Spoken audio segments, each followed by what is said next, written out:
Atskirai galiu išskirti kūdikio klubo sąnarių ultragarsinį tyrimą dėl displazijos.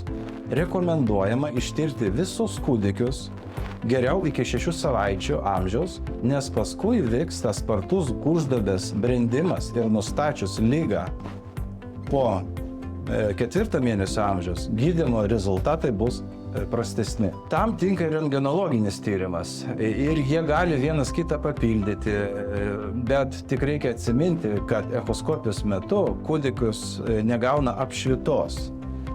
Laiku nustačius klubo sąnario displaziją vaikystėje ir ją išgydžius, ateityje išvengsime komplikacijų ir suluošinimų.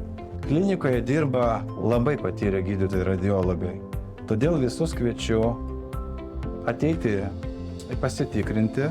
Mielai išklausysime jūsų nusiskundimus, atsakysime į rūpimus klausimus, aptikus pakitimus, aptarsime jų sprendimo būdus.